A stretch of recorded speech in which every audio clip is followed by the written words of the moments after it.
যখন থেকে এডিপিসির আধিকারিকদের রদবদল হয়েছে তখন থেকে একের পর এক অবৈধ কয়লা বালির গাড়ি আটক করে কেস দেওয়া হচ্ছে।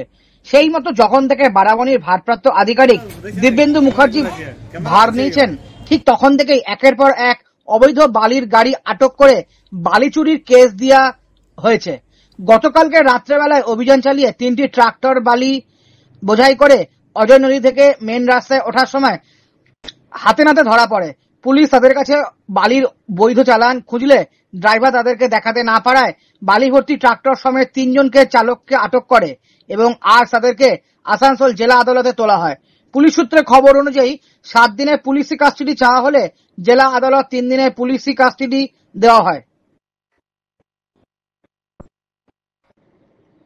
বারাবণী থেকে নিজস্ব প্রতিনিধির রিপোর্ট, টিভি নিউজ 10।